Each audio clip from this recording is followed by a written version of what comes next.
کما صلیت علی ابراہیم وعلی آل ابراہیم انک حمید مجید۔ اللہم بارک علی محمد وعلی آل محمد کما بارکت علی ابراہیم وعلی آل ابراہیم انک حمید مجید۔ اعوذ باللہ من الشیطان الرجیم، بسم اللہ الرحمن الرحیم۔ وَاعْلَمُوا أَنَّ فِيكُمْ رَسُولَ اللَّهِ وَاعْلَمُوا أَنَّ فِيكُمْ رَسُولَ اللَّهِ لَوْ يُطِيعُكُمْ فِي كَثِيرٍ مِّنَ الْأَمْرِ لَعَنِتُّمْ وَلَكِنَّ اللَّهَ حَبَّبَ إِلَيْكُمُ الْإِيمَانَ وَزَيَّنَهُ فِي قُلُوبِكُمْ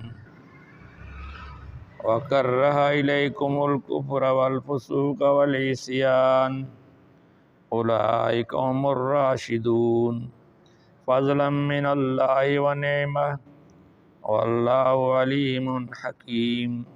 صدق اللہ العظیم۔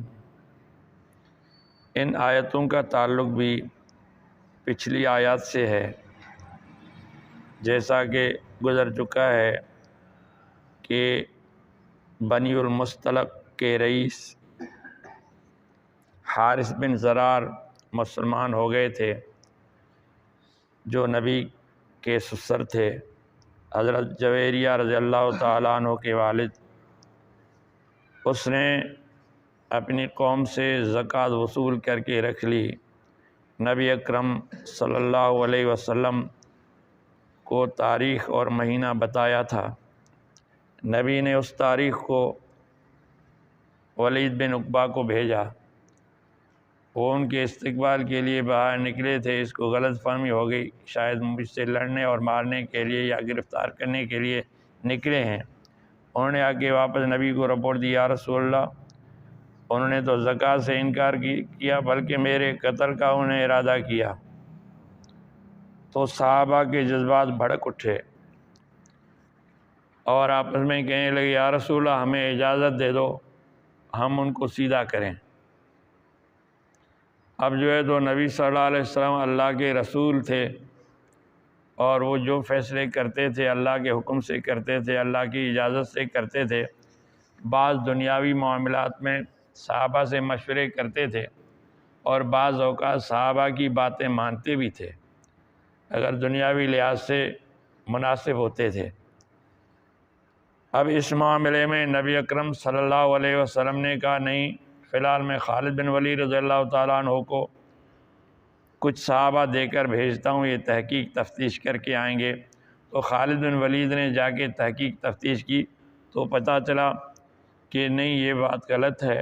وہ بدستور اسلام پر قائم ہیں، نمازیں پڑھتے ہیں، بلکہ وہ زکوٰۃ بھی دیتے ہیں اور انہیں زکوٰۃ جمع کر کے رکھ لی ہے۔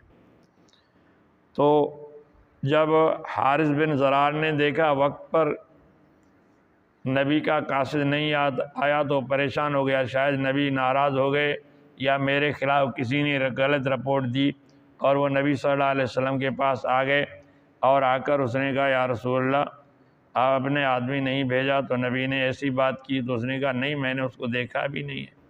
واقعی انہوں نے نہیں دیکھا، دور سے واپس ہو گیا تھا۔ تو اب صحابہ کے جذبات جب بھڑکے تھے، انہوں نے کہا تھا کہ یا رسول اللہ، ہمیں اجازت دو، ہم ان کو سیدھا کریں۔ اب اللہ تعالیٰ فرماتے ہیں کہ وَاعْلَمُوا أَنَّ فِيكُمْ رَسُولَ اللَّهِ، جان لو کہ تم میں اللہ کا رسول ہے، اللہ کا رسول ہے، تم میں موجود ہے۔ لَوْ يُطِيعُكُمْ فِي كَثِيرٍ مِّنَ الْأَمْرِ لَعَنِتُّمْ، اگر وہ بعض معاملات میں تمہارا کہا مانے تو تم گناہ اور مصیبت میں پڑ جاؤ گے۔ لعنتم کا مطلب مصیبت میں پڑنا، گناہ میں پڑنا۔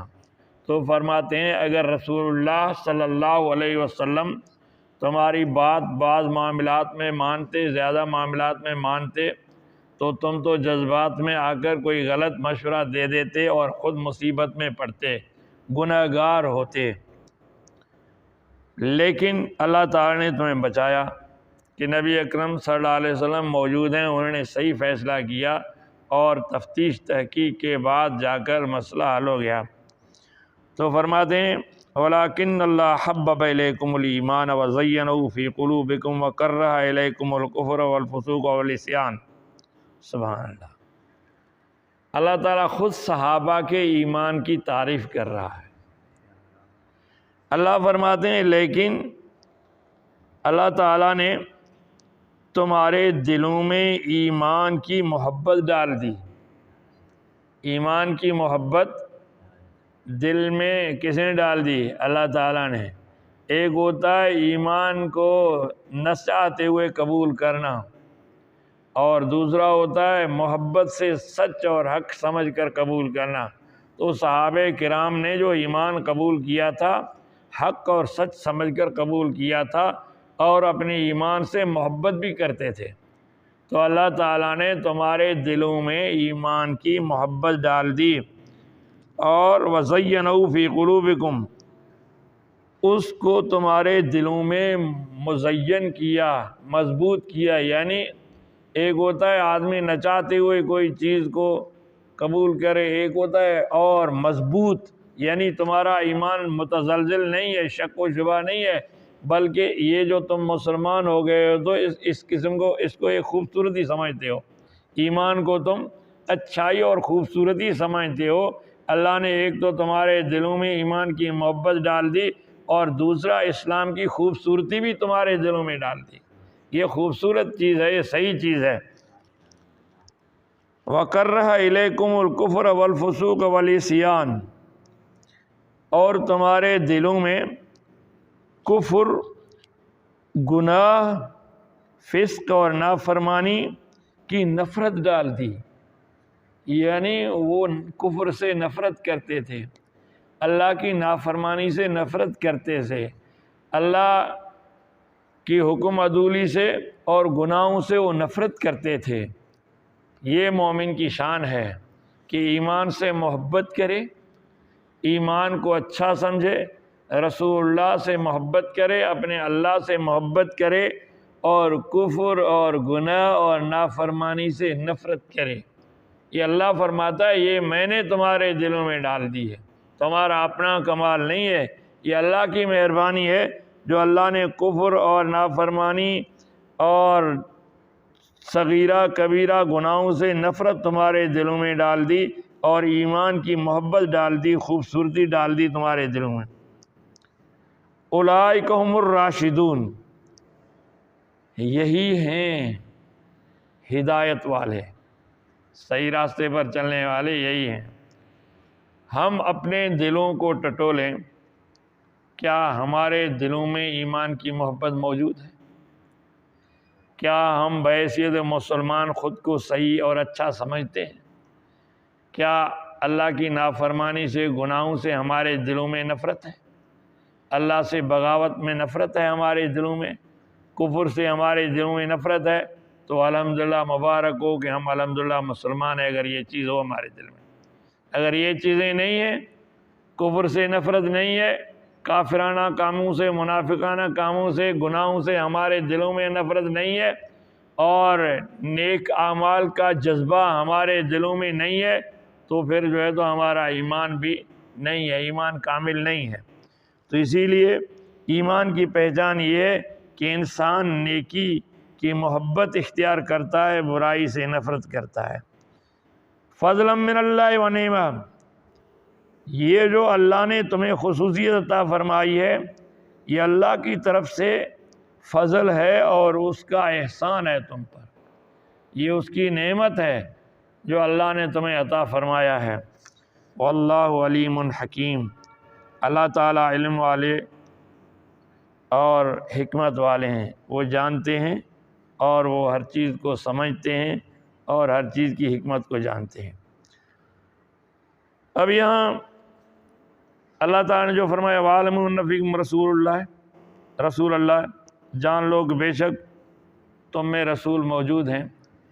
تو یہ اس وقت موجود تھے، اس وقت صحابہ کے بارے میں بات تھی۔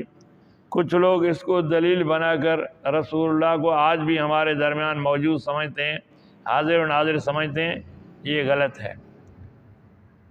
رسول اللہ صلی اللہ علیہ وسلم حاضر و ناظر نہیں ہے، ہر وقت موجود اللہ ہے، وہی حاضر و ناظر ہیں، وہی موجود ہیں، وہی دیکھتے ہیں، باقی اللہ کے علاوہ کوئی شخصیت ہر وقت ہر جگہ حاضر ناظر اور موجود نہیں ہے۔ جب قرآن کے مطابق ہم یہ بات کرتے ہیں تو ہمارے کچھ بھائی ناراض ہوتے ہیں، کہتے ہیں تم نبی کی گستاخی کرتے ہو۔ یہ گستاخی نہیں ہے بلکہ ایمان کی علامت ہے، عقیدہ ہے کہ ہر جگہ صرف اللہ موجود ہے اور وہی سب کچھ جانتا ہے، اللہ کے علاوہ کوئی نہیں جانتا، موجود نہیں ہے۔